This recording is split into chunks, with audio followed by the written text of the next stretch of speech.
雅美族、飞鱼记、拼板舟，这些你一定都听过，但你去过兰屿吗？高中分班的时候就会说我是哪里人，就说兰屿，然后他们就会觉得很异样，就说这是起飞鱼来的，怎么？兰屿是一个什么样的地方啊？哦，地方啊，就美丽的岛屿。美，一生一定要来一次的地方。海很漂亮，我是潜水教练。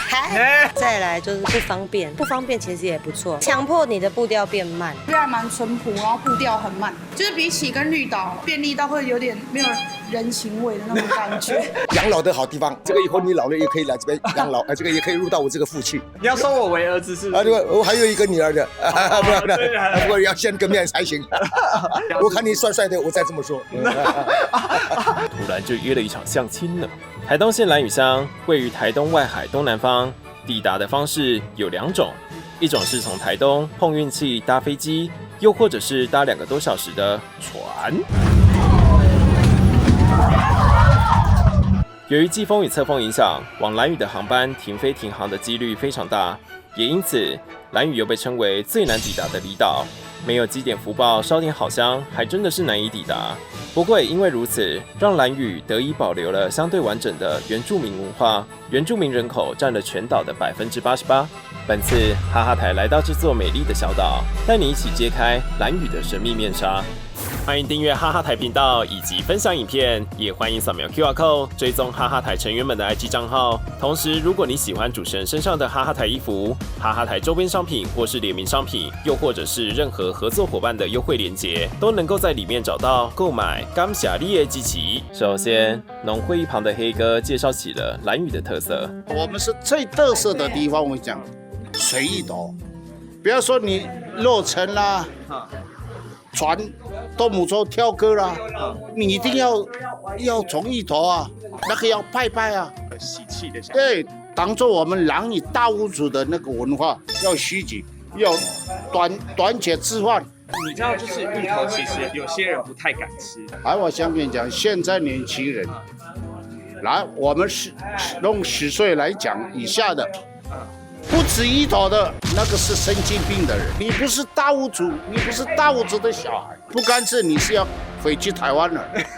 不吃芋头者，边数时趋之别道。你们以前的主食是芋头嘛？那你们现在你们的晚餐也会吃芋头？对啊，你们有办法接受把芋头放到汤里面吗？我可以，但是我们家的芋头是本岛的芋头，是大甲芋头。是大甲芋头啊？因为当地的那个芋头好像不太适合加去火锅里面啊。而且重点是兰屿芋头其实是那个收成不容易，你不会想要就是浪费它去加在火锅。火锅加兰屿芋头的人简直是暴殄天物。除了水域之外，在兰屿路上随时都能够看到放养的动物们。金钩嘴，这位休假回兰屿的女子和我们介绍她的刺青。这是什么？一只羊，就是我要离开兰屿前撞到一只羊，干超扯，怎么会有来人自己撞到羊车祸？通常都是观光客才会撞到。你还好吗？哦，我还活啊，但羊死了。结果呢？就赔钱啊，因为赔钱。好奇你赔多少钱吗？我记得是13000吧，但是我妈已经有杀价了。这个也可以杀价？就算是买回来吧。所以那条羊被吃掉了吗？对啊，我爸妈他们吃掉。他把我挡一命啊，谢谢他啦。这一段故事的情绪非常复杂。我之前在学校当幼儿园老师。那你干嘛去台湾？去台湾看一下城里人在玩什么。那你手的后面那个是什么？这是我学妹赐的，这是我族语名字的，这是马罗沟。我记得我妈是说，就是掌上明珠的意思吧。大家都叫你这个名字吗？在台北大家都叫我宝贝。那兰屿大家都叫你什么？佳琪老师。为什么在台北不能叫你佳琪？我就想被叫宝贝。兰屿人进城的时候会变身。受访者们也要提醒大家兰屿的生活方式。我可能讲很悠哉吧，就是因为在那边生活，就是比外面的，就是台湾每个地方的地区生活步调都相较的比较慢，甚至比台东还要慢。在都市里面，就把上班下班啊，就是你会有一个很强烈的那个假日感、平日感，上班下班，在这里就是所有的时间好像都是一样的。它是一样的体验，就是很 free， 对，所以你知道今天礼拜几吗？对啊，不行看，不行看。我没有，我只是抓肚子，我有点痒。在兰屿，你不可能规定他怎么样。比如说我们要抓时间，要抓很准，但是兰屿人没办法，他就要 A 计划 B 计划。就是很随性，这边的人很看天气，所以他一看天气有点变化，他会直接先去做了。他觉得现在这个天气才是好的时间，所以你自己要对那个天气也要有掌握。我刚回来的时候确实，而且很容易跟我爸起冲突，跟我讲，快点起来，8点了，就已经才6点而已。而这位饮料店老板就是活生生的例子。你们去台东，你都是搭飞机还是搭船？飞机，绝对飞机。你没有搭过船吗？我现在39岁嘛，大概应该没有9次吧。可是飞机很常停飞呢。啊，那个停飞的程度你是可以先安排别的事啊。假设你要出去办事，那你就是可能往前或往后移啊。但是你不会就觉得每天有点不确定明天要干嘛的感觉？因为你的重心是在这里啊。对啊，你真的很急的事情，可能是看医生吗？婚礼吗？同学婚礼的那种都是被排除在你的工作跟事业跟家庭以外啊。就真的是没办法出去了。比如说谁结婚，他们还是可以稍微体谅一下。于非之乐。兰屿每年都会举办乡运动会，项目包含铁饼、标枪、铅球、长短跑等等。全岛的居民都会为了这一场盛事投入热情跟期待。乡运算是你们1年1度的大事吗？对啊，就大家一起参加，因为大家会很拼命用力。到底是拼到什么程度啊？拼到你可能跑步了跌倒，可能扭到还继续跑。这位返乡民宿老板就分享了过去的乡运经验。这是兰屿奥运了，哇！部落荣耀喂！哇，世界各地兰屿人会回来特别比乡运。就是对啊。请问一下，这个奖金吗？没有奖金，但是有很多电器，就是一些奖品。不过，你们会不会乡运在比的时候，会有很多人迟到，或是没有出现？会啊，就是很多人会可能就忘记他要比赛了，然后就现场他会抓这样子。也是有这个可能，现场找人继续来比赛。对，然后还有他可能跑完他的预赛，他进入到决赛，但可能因为有时候项目会提前，他们有时候会回家什么要休息什么的，然后就错失了这个晋级的机会。成也时间，败也时间。2023年小犬台风来袭，当时最强的阵风超过17级，打破纪录，重创兰屿。那时候断水断电了几天呢？1个礼拜左右吧，断电这件事。那你那一整周都在做些什么事情？就聊天啊，然后整理东西啊，用东西啊，就是善后。小犬好像是那时候很严重，超级耶，风吹到耳鸣然后房子在震动，阿嬷在祷告。我想说，他都祷告，那是真的很大哎。这个是水泥的。对啊，水泥还就摇啊，所以铁皮的都直接不见了，被吹走。猫咪那时候也有几只都在外面，他们没有跑进来躲。我没有跟他讲啊，他们就都不知道他们那时候。你要怎么跟他讲？我们宠物沟通，因为后来我们跟他讲说，你们台风来怎么不知道？他说你们一直说台风，我们以为是客人，然后他以为台风是人，然后要来住个1-2天这样。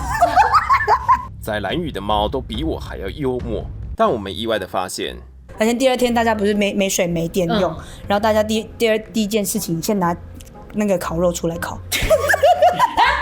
因为没有冰箱里面，他会退冰啊，所以说先可以吃的先吃一吃，然后我就看，而且他的家都已经破破烂烂了，我就看他说，姐还好吗？先吃烤肉啊。超酷，但我觉得这种乐观心态蛮好，我觉得对蛮好，厉害。我觉得兰屿人的复原能力蛮强，就因为我们家外面的那个铁皮有被吹掉嘛，然后我就看我阿妈，她就台风天隔一早上一大早，然后她坐在那边，她就看着那个窗户，她在那边吃槟榔，看起来好像没什么事，就这样子而已。兰屿人的乐观程度已经不是一般人能够想象到的了。然后蛮好玩的一个景象就是双狮岩那边才有讯号，然后就是我们就把它笑成是东部网咖。小货斗上面就放露营椅，然后跟躺椅，然后大家开小货斗，然后坐在躺椅上面一个露营灯，然后就在那边滑手机看星星。兰屿的居民也太chill了吧！还记得小琉球介绍过的小帮手吗？还没有看过可以先去看到谢谢。有离岛的地方就有小帮手，不过据说来到兰屿的小帮手很容易会有兰屿病，就是在这边换宿或者来这边玩之后，回去之后会想念兰屿。就是你来之后，你就会生一个病，你回去以后就会很想念这里，然后你就会一直来。你当初也是有生这个病吗？我当时候是生了相思病，因为爱上了在兰屿的人这样。对。哈兹卡西，你有听过兰屿病吗？有啊，我就有啊。你觉得你现在大概到几期？你的症状是怎样？应该是末期吧。那你有什么症状？就是会一直酒醉啊，然后。Hello， 这是酗酒。来兰屿之后回去台湾还很容易会想起这边的美好的样子、漂亮的风光，然后想念的人啊，可能好吃的东西这样。我觉得好吃的东西应该比较少。那你觉得你自己是有患上兰屿病的吗？我就是当初来当小帮手的时候有啊，所以我隔了1年，我夏天我又跟我朋友2个人一起过来这边。因为兰屿病而回到兰屿定居6年的 Lisa， 现在是一名潜水教练。这边有一种习俗，很喜欢路边捡小帮手，就可能对，就有些游客可能玩一玩，好像接下来也没什么一定要回去哪里的理由。然后如果有像这种缘分，然后你就说啊，要不要留下来当我们的小帮手啊？然后你就哦好啊，可以这样子就。你现在自己当了潜水教练，那你会在路上捡小帮手吗？我有去恒春捡朋友的小帮手，这是可以讲的吗？然后现在是我男朋友。比较软体还有用的方式找小帮手，不过似乎也不是每个人都喜欢兰屿病这个词。你有听过兰屿病吗？有。为什么要这样笑？为什么要这样笑？没有。什么意思？那你解释一下兰屿病什么意思？因为我是兰屿人，我听到这一词对我来说有点奇怪，真的蛮不理解兰屿病是什么。它是一种疾病吗？感觉很像不好的东西啊，真的，就是觉得它是贬义，就觉得不好。但也有一些人就觉得无伤大雅。我不确定我会不会用“病”这个词，就有点好像有点过度强调想不想回来这件事，想回来就回来。他也不用特别去强调说，我有什么兰屿病还是什么。对我自己是这样。但也听说，就是大家都会说兰屿的兰是另外一种兰。哪一种啊？这好像就是行销文案在用的。你各位都被行销了。不过我们发现，那为什么是选兰屿，不选绿岛什么的？绿岛也待过，但是我觉得我比较不喜欢像小琉球、绿岛这种商业化的地方。很多兰屿人都没去过绿岛吗？应该我猜，应该80%的人吧。都没去过，应该吧？阿嬷也没去过吧？就会觉得那边比较像是在有海边的都市。那你算都市吗？密度很高呢，夏天的时候，就绿岛就缺了一点原住民啦，部落感，因为这边是有原住民的。你说人味比较重。对，请问一下，你们都有去过绿岛吗？谁要去那个烂地方？完全都是商业化的那个地区，哪能跟我们这边有那个什么原住民的文化来比啊？好，那如果我今天开了一个航线，可以直达绿岛，你会想去绿岛玩看看吗？还好，他们说绿岛比较小啊，我想说比这里小，那有什么好玩？小琉球不用说了，小琉球是哇。闹区啊，小琉球是离岛信义区啊。哎，你觉得小琉球海怎么样？也是也不错。小琉球人不要生气，好讲话。你想说什么？还可以啊。兰屿的水下跟小琉球的水下的风光，你看。兰屿的会稍微比较漂亮一点，不好意思，小琉球人。但有位女子认为绿岛还是有可以学习的地方。如果是你的话，你会想要去绿岛吗？我会呢，我会觉得绿岛比较便宜。我会希望兰屿的港口可以就是更进步，因为现在我们下货那个游客上船下船的地方全部都挤在一边，就会变得很危险，然后就是进出两难。绿岛的港口就规划的不错，要下货就是一个地方，然后游客走的动线又是一个地方，然后他们还有用一个绿岛居民专用通道，就是到时候船要准备开了，你会优先上船啊，然后观光客的话就是后面。兰屿这边没有吗？没有，我们就是大家一起排队。那你会希望兰屿观光也做到这样？我觉得有点希望，但是又有点矛盾，因为我觉得，因为你发展的越多，然后就流失的也越多啊，感觉大家相处都会很就不一样了，然后就会搞得很商业化，他就感觉就只是大家为了钱，然后相处就认识朋友。你自己希望它发展起来的比例大概几成？希望它发展8成吧。那很多吗？那很多吗？拦不住的野心。2014年，兰屿出现了第一间超商，当时岛上引起2极的讨论，一边认为会为兰屿带来便利的生活，另外一方则认为超商带来的观光客跟垃圾量会冲击传统文化，使兰屿在传统文化的保存与观光发展中两力拉扯。兰屿的人有时候会真的把兰屿当做自己的，可是我觉得外面人没办法理解，说兰屿就是也是台湾的、我们也可以来、对，你可以欢迎这样子，就他们可能会这样想。对，但是有时候会有一些不礼貌的行为。大家最常知道就是平满洲的一些，不能去碰它嘛。应该说可以碰是这个主人他愿意给你碰，你才可以就得到允许，因为这个船是私人财产，你也不会随便碰人家车吧？你也不会随便开人家门把上去坐吧？对啊，我不理解，大家带脑袋来玩好不好？你很常遇到吗？那你觉得有冲击到兰屿本身在地人吗？对啊，冲击。不 OK 的地方就是骑机车是不是？我们观光客在骑摩托车，你看我，我看你。骑摩托车不看路的，看到羊啊，好看，看到羊了，车子又来了。怎么好像听过这个故事？我是希望全台湾的观光客，全台湾人来观光，平平安安的来玩，高高兴兴的回家。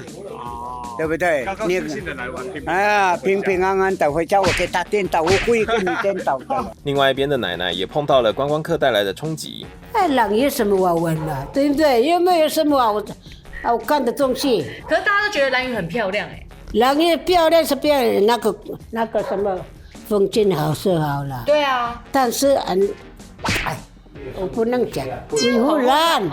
很多观光客啊、感冒啊都要来。过来过去这样啊，我都不喜欢看他们了。你什么观光都没有穿衣服，光是奶罩。美国，我们不喜欢这样的人啊！为什么你们在搞什么？我们不是这样，你不要破坏我们的秘密哦。我们兰屿的人不能这样吃食哦。要穿衣服，穿规规矩矩的，他们不行。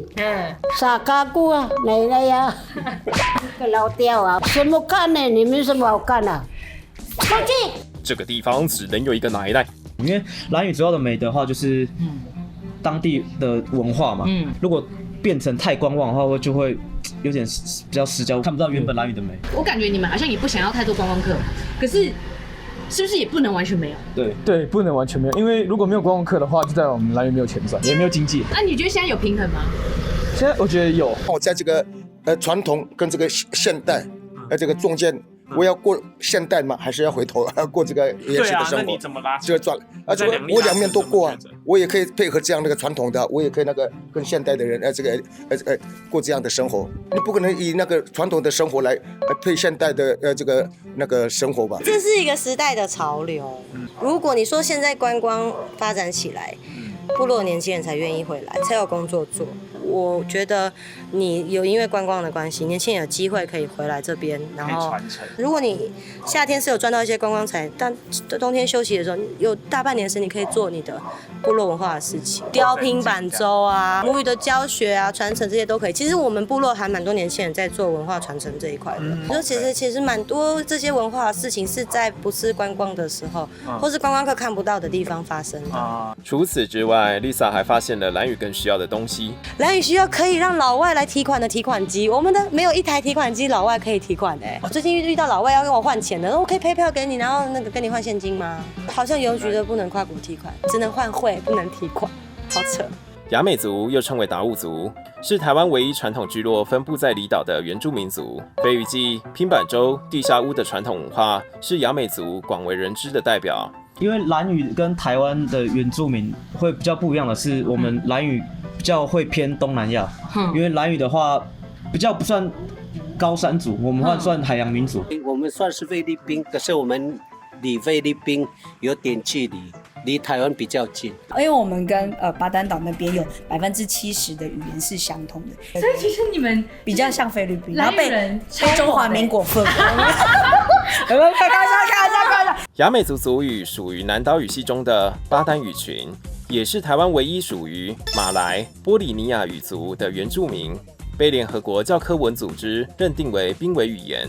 而实际走访兰屿后，我们发现兰屿大哥们非常在乎一件事情。兰屿就一个族而已啊，雅美族啊。所以你们不会讲是达悟族？会，可是不叫不纯正。我说实话啦，你认同我们兰屿人是达悟族吗？认同啊。你认同吗？认同啊。我不认同，我们叫雅美族。达悟是人的名称，我们在恨的地方是为什么要叫我们达悟族？你是不是人？我是人啊，对，你是达悟啊。你也是人呐。我叫达悟哦。你自己想想看。阿密斯叫什么？就是阿美族啊，那个排湾叫排湾族，他也不是达悟族啊。对，对不对？舞龙族也是一样啊。所以你们不会讲达悟族？不会，我个人是认为我不会，其他人什么观念我不知道。这个名称早就有了，在菲律宾他们只称我们叫雅密。北方的一个岛是这样。我不是达悟族，是雅美族。那如果别人跟你说你是达悟族，你会有点不开心吗？不会啦。就是比较画的比较很浅，不是很深。你们会纠正他们吗？也不会啦。为什么不跟他们就听听就好了啊？为什么不跟他们讲？他说他们会拿50刀攻击我们。不会啦。当然也是有不同想法的人。你会自己称为你是什么族？达悟还是雅美？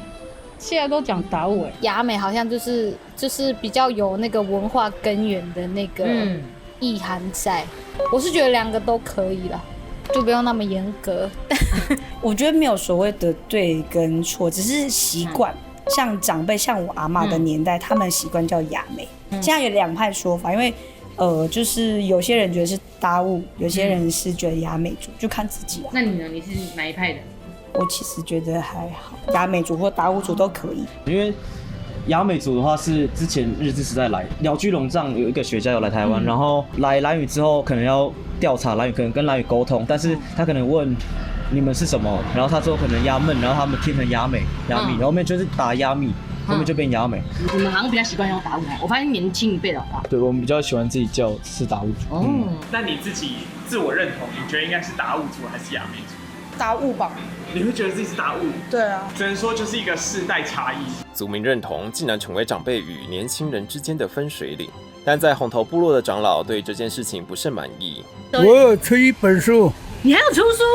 兰屿春风，我们这个原民会啊，访问了在台湾工作的年轻人，都赞成说是达悟族。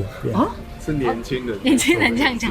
看到报纸以后，马上就写，告诉了他们。要去抗议？对。我请问你们，原民会，你们所访问的是年轻人，他们很了解兰屿的历史吗？文化吗？为什么不到兰屿来？我们的红头是我们文化的发源地。找我了，后来最后怎么样？会把雅美族后面括号达悟族。我的这个书特别强调达悟是怎么来的，雅美族又是怎么来的，这样子。了解。可以了吗？可以了啦，谢谢啦，谢谢你，谢谢大哥。不是杰尼，你怎么开喝的？在狼岛的部落，我们碰上了2位做拼板舟到一半的大哥。我刚刚看到你们是有在做拼板舟吗？这是拼板舟吗？对，拼板，真正的拼板。我也正在做，可是他做的是比较高级的。你做的比较高级。他一直夸奖我。通常拼板舟都是做自己的，不是请别人帮你做一勺。也不会啦，也不会请人家做，会他们过来帮忙，很愿意过来帮忙。对。OK， 那你是从20岁开始帮？没有，我5岁的时候就开始做。然后怎么可能5岁开始？我做的那拼板舟就是发到菲律宾的时候。不可能，你在乱讲。在建造一个拼板舟有什么特别要注意的地方吗？有没有什么禁忌之类的？很多禁忌。以前没有酒，也没有香烟，他们就是过来吃槟榔，然后跟你聊天，顺便看一下你是怎么做法。你们该不会也用过这一招吧？有啊，都是这样子。现在是要带保利达，你要过来要带1瓶，你没有带1瓶，没有人会理你。所以这个访问这个时间，你们就可以回家。你没有带保利达。他正在要拼的时候，你已经过来了，从早上然后一直到6点都没有拼好，你不能回去，你回去不行，除非拼好了你才能回去。一块木头，比如说你做好之后拼好了，你再可以你过来是带水的，你再可以离开。回去不行，你要帮忙做。如果我只是去下面买个保利达上来给大家呢，可以吗？这个你还没有拼好的时候没有关系啊，无所谓。对。所以你现在可以下架，也可以来折节啊，对啊。哈哈台提醒各位，想要看拼板舟，除了经过同意之外，还要记得带保利达。我这几天有听到一件事情是，雅美族有一个禁忌是，对，就是不能问对方下一步要做什么，话不能摆在见面，不能随便去答应人家这样子讲，只能做到哪里，然后讲到哪里这样。就像那个收果肉饼，就意思是这样子。比如说下水，收果肉饼，收口如瓶。对，所会人家说，哎，大知道我做那个的话，你感觉在做了，这样。所谓这样子，再有一些朋友亲戚会过来帮忙。对大家保密，那要对自己的老婆保密吗？不会的。老婆可以。这个很重要，因为你要跟老婆。要讲好商量，对。那个时间，如果有人来问你说，哎，你最近要不做拼板舟，你会不会怎么回？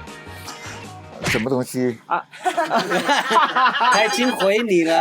盖瑞在野营也遇到了另外一位正在吹萨克斯风的王子。这个萨克斯风王子是一些朋友乱帮我起的外号了。现在我的招牌就是这个丁字裤这个我就这个会吹，可是我就赢过他们这个丁字裤。你每天都穿这样吗？那当然，我做解说表演，我在台湾表演也是做这个穿这个丁字裤。这个不是内裤，这个是我们的传统服。我这么穿着，就是让更多的人了解我们的传统文化。对，所以我在淡水做这个表演，我常常被这个邀请在台湾，这个要有这个行情的人，但是我一定要穿我这个丁字裤。他们下次邀请你到，例如说台北小巨蛋或者是大巨蛋做表演，你会选择穿丁字裤吗？那当然，我没有穿丁字裤，这个我不表演的。丁字裤其实才是萨克斯风王子的本体。大哥，你腿上的刺青有什么意义吗？这个是犯人帮我刺的。啊？什么意思？这个以前有关犯人的地方在兰屿岛，那个时候我国中1年级，那他们没事几个到这个水的凉亭互相掐击，我国中1年级，我在那边看，小鬼你要不要掐击啊？什么叫做掐击？我听不懂。我的腿伸出去，第一个针一扎，哇，好痛！不要让他们再刺了。2、3个把我抓起来，一定要刺完他的。我被妈妈打个半死的。这个过去呢，有这个刺青是个流氓。你要去找工作不好找工作，他认为你这个会偷东西，会不老实，他不录用你的。我是安尼讲，阿姆哥。那尝到最开心的甜头是什么？人家那个不老实的女孩子也有啊。过去我们都讲说老习了，看到这个其实这个流氓，他可以混吃混喝就跟我们在一起啊，快乐似神仙，我才会有那么多老婆的。开玩笑。哥刺的不是青，是感情啊。萨克斯风王子还有另外一个身份，地下屋导览员。于是王子邀请我们前往他的地下屋参观。我们这个传统地下屋的这个第1层呢，就是我们吃饭的餐厅。第2层睡觉跟厨房。第3层仓库跟熏飞鱼干的地方，我们是步步高升的，1层、2层、3层。这个飞鱼季呢，很多禁忌的。现在是飞鱼季，女孩子是不可以碰船摸船的，尤其是这个3月底到6月初呢，这个2个半夜的飞鱼季，夫妻之间是不可以行房的。不过偷偷的还是有了，所以很多这个做父母亲的呢，婴儿满1个月、满2个月才去报户口，为了这个不要让他的小孩子这个被人家欺负的。人家问你说你几月的？12月。几月的8月，不能讲1月、2月的。可是如果1、2月会怎么样？1、2月就代表是在飞鱼季，对，在做的，带来不吉利的。对，因为10月怀胎嘛，这样。原来兰屿人如果晚报户口是因为这个原因。在兰屿的牡羊座和金牛座的朋友，请先查明自己的出生日期，再参考运势。这边有没有黑色眼眼有生子的？这个相当于你们台湾的保险箱。可是它看起来超不保险的。对对，你讲下去就听下去就知道了。这个里面只能装一些比较贵重的几样东西，那就是银盔、银帽，还有黄金、玛瑙、马拉布奈新的定制裤都装在这个里面。别人呢是不可能来我家偷保险箱里面的东西。为什么？我们也不可能去那边偷，因为我们会念这个咒语，偷它里面的东西会不得好死，大家都不敢尝试的。你们用的是魔法攻击。对对对，大家都不敢尝试。电鳗物理防御也抵挡不了雅美族的魔法攻击。那大哥最后想问一下，你想要保存这个文化到什么样的程度？当然是到时，我这个身上不多了，3年、5年、10年。可是那想要延续这份精神的话，你有想过要找人来？也不一定是传承这一间屋子，可能是学习这些知识。现在年轻人他连吃那地瓜一头都不吃了，这不可能还要去往回头。他去台湾跟你们接触以后，那就学习你们的生活方式了，不可能往回头去过生活了。还是有部分的跟学了，但是不可能我这个外人去教他们，他们有父母去教他们的。你觉得地下屋在达悟族的文化里面扮演一个什么样的角色？那个最重要的角色，那个没有这个地下屋，你要睡哪里？可以生存，但是很不好活，这个可能冷死了，还是风吹一打就死掉了。过去呢，我们都是有语言，可是没有文字记载，都是用口述的方式来传给我们下一代。而现在如果还年轻的话，那当时我很想出这个一本书的，但是那个让大家知道我们的。你现在也可以出啊，你现在也可以出。我没有那么多这个时间呢，我跟你讲过了，这个时间不多。现在我想的只有开心跟快乐，其他的更健康，其他的我不想了，我开心就好了。你赚那么多钱干什么？你生了病，那个钱还在银行，你躺在床上的，还要去享受什么？最后，兰屿一直有一个抹不去的议题：兰屿地方储存场。地方储存场是收纳全国各界产出的地方社性核废料，于1975年正式启用。原本兰屿是作为核废料中继站，准备再往菲律宾海进行海抛，但在国际社会禁止海抛核废料之后，中继站便成为了核废料的暂存点，摆放至今。来了这个问题，还有在你刚才觉得一定会问到这个问题，应该会吧？因为就是核废料就在这边。我觉得我自己还不够了解，我觉得我没有足够的立场去讲这件事的走向，或者是它的未来的发展，所以我持保留态度。那你们是希望低放核拿走，还是继续留着？说实话了，我是不希望拿走。你拿去哪里？台湾会收吗？已经沉淀了，你还要拿走？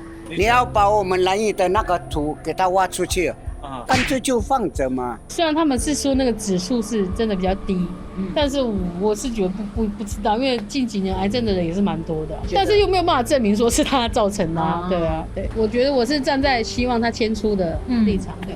但是其实也有跟我持反对意见的人啊，因为他们会觉得说像电费不用钱，很多补助什么的，你可能就变得不省电啊。可以免费得到的东西，你可能就变得不太那么爱惜。不过，两位年轻的弟弟对于地方储存场有自己独特的见解。以到目前来讲，其实我们在这边生活了好几年，都还没有就是很严重，就是有被感染到什么癌症之类的，就是一些疾病出现。但是我们其实还是很排斥核废厂盖在兰屿这件事情。前几天有去上课，然后在讲关于转型正义的，然后刚刚有讲到这一块，当时。因为国民政府进来，很多土地其实都是直接去抢夺嘛，因为台湾可能也是，所以兰屿的核废料储存厂，它那边的话也是，后面慢慢这样演进下来，后面可能对兰屿有一些福利，像是会说什么有回馈金啊、补助、补偿金，对，补偿金、回馈补偿金，然后跟会办一些活动。我们国小的话也会被带出去，可能一起去参访，简单也就是去台湾玩。就是每次他安排的行程都是一样，都是去那个垦丁的什么海参馆啊，去玩，然后就检查，就是可以体验说你去排出你身体有没有一些辐射，对，一些辐射量，对，然后可能就说都合格，但是。不太信啊。这是你们每一个兰屿人都有的国小都有去，反正储存长就是用福利殖民的方式，就是都对你好，你后面就会慢慢的比较淡忘，可能补偿金嘛，他可能很多年他可能给个几万块，因为以前也很常会被那个嘛台湾的乡民，然后说兰屿就很爽啊，就可能都领补助，电费不用钱啊。兰屿的核废料储存桶的话是10万，我没有记仔细的数量，那10万多桶，那每一桶一天的租金，猜一下是多少？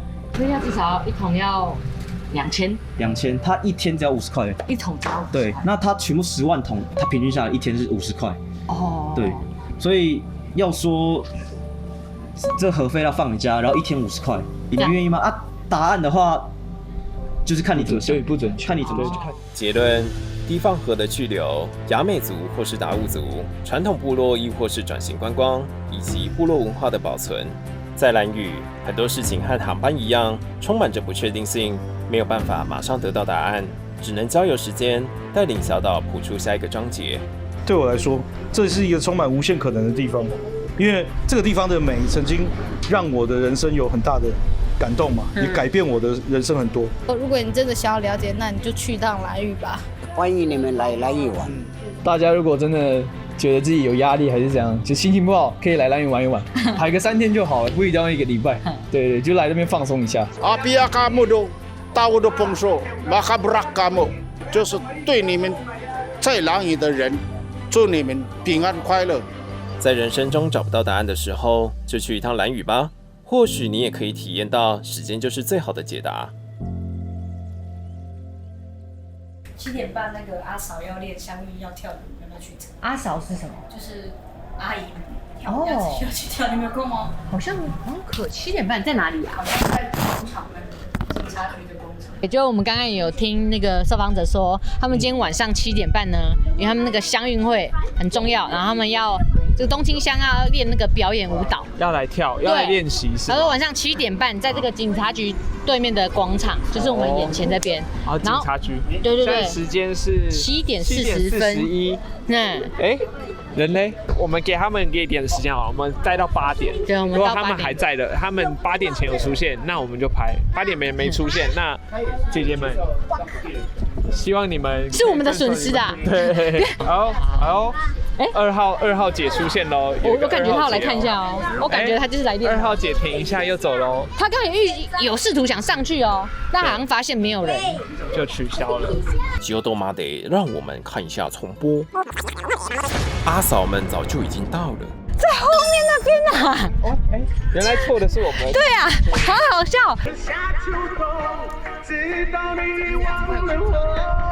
我们在此跟这个东清部落的阿姨姐姐们说声抱歉，ごめんなさい，爱你们哦，爱你们，爱你们！东清乡最棒了，赞！东清乡拿第1，拿第1，再次得冠军，太 original。